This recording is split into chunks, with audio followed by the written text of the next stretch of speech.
Hello, it's Southgate here. For a while I've been posting on the Hypermobility UK that I would put some videos out, small videos, safe exercise classes for hypermobiles. I am a sports therapist and a Pilates teacher, and I have a diagnosis of hEDS, so I know how all of you feel. What we're going to look at is really how to organize our bones in order to exercise. I found that trying to take away the emphasis from just strength training and more about organizing how we move seemed to be what helped me more than anything else. Often we get into really grippy holding patterns, and sometimes it's about letting things go in order to let other things work.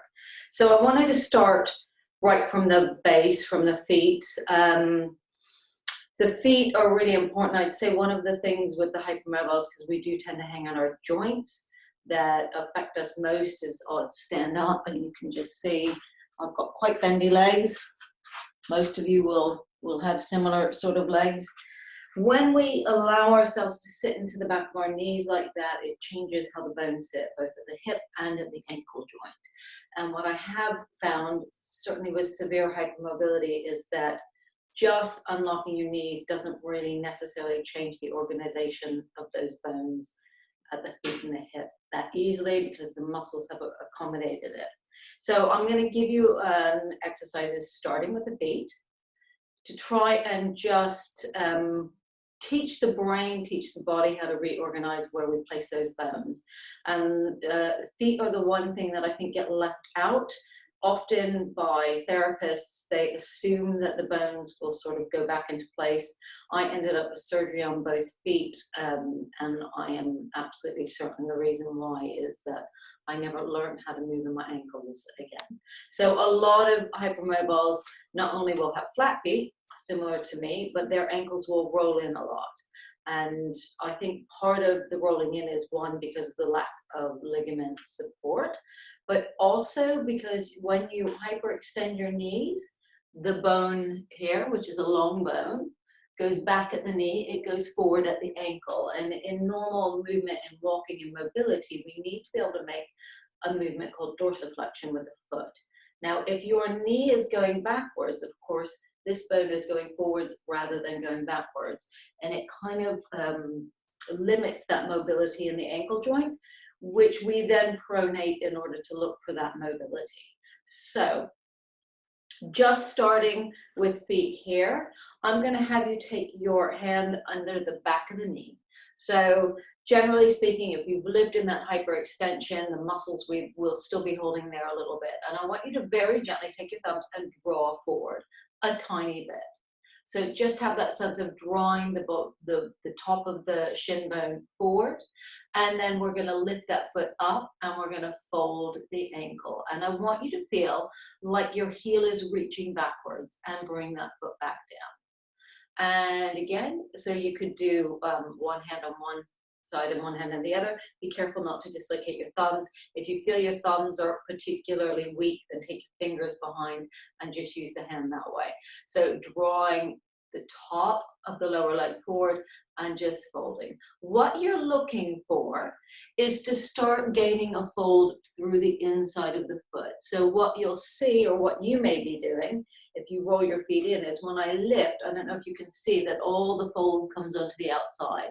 And this will be a habit that many, or just something that a lot of the hypermobiles fall into. So my aim is that you get that fold on the inside of the ankle. So we're going to slide the top of the lower leg bone forward. You're going to lift that foot, and you're going to try and fold on the inside of the ankle, and then relax. And you may feel some muscles working that you haven't felt working before. And again, I want you to think that the lower leg travels back, and the top of the shin bone travels forward. So feel like you're reaching your heel back. And release. If that still feels uncomfortable, you might have to bend down and guide the lower leg back and the top of that leg bone forward on the leg, and gliding it back and forward. So this is the first exercise I want you to all start with, because this leads on to some of the exercises that we'll do after this. And get that sense of moving the feet up and feeling like this bone can move forward and relax. And again, so you still have that sensation that you almost feel like you're bringing the lower top of the lower leg forward and back and relax. Just do 2 more like that. And if it feels more comfortable to help there, then do that and relax. Or if it feels more comfortable to pull back here and relax a couple more times and relax. And I'll just do 2 more on this foot, drawing back and relax one more time and back. Good. Now what we're going to do, I'm just going to move this back a little bit. We're going to lie on our backs. So we have all kinds of muscles that get a little bit weak when we hyperextend our knees again. So lying on my mat here, we're going to start by just allowing our feet to relax again. So we have that same sense of the ankles drawing back at the lower legs. We can lift the feet there and then just place them back down. Now, not only do the lower leg bones move into places where they shouldn't, but also the upper leg. So if you're in hyperextension at the knee again, if I do that, then this bone goes forward at the hip. So a lot of the hypermobiles tend to be very tight, very bumpy, and a lot of them have hip pain.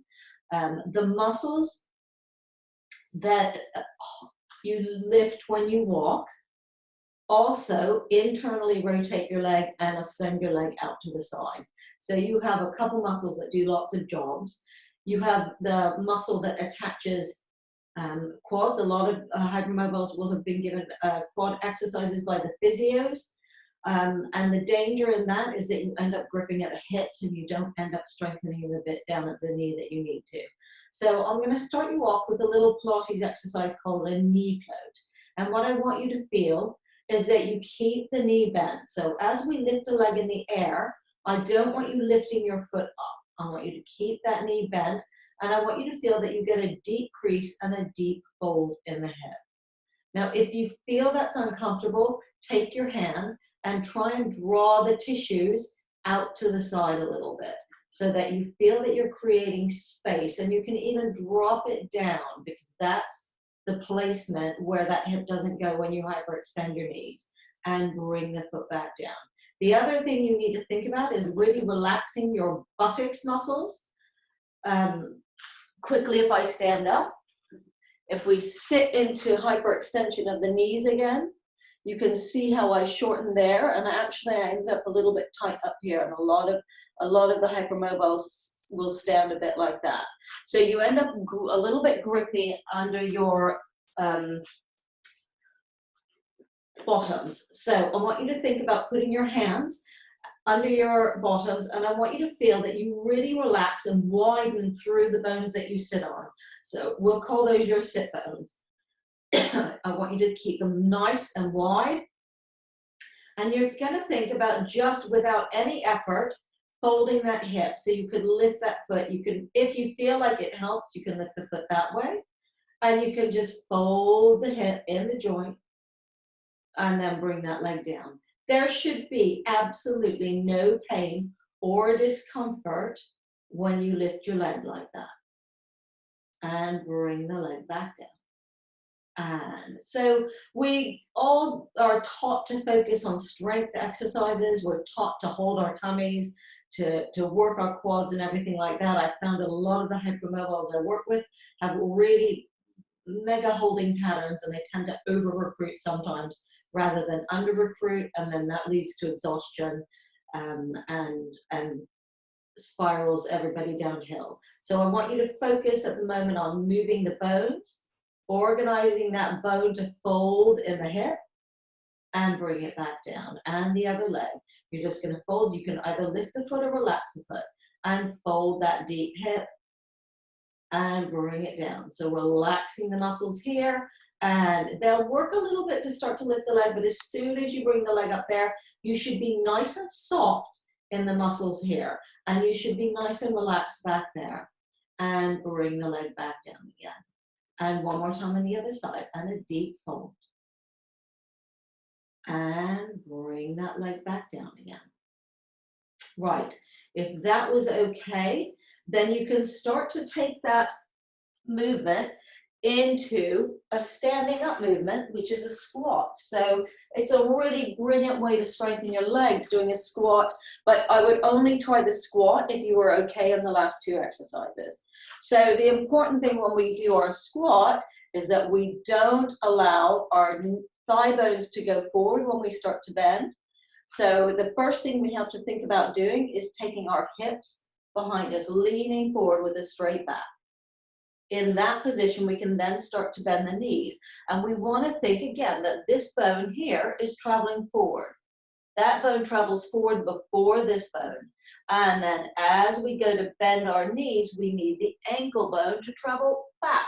So we can come into a nice comfortable position. You could be holding onto a chair or something to help you here and come back up.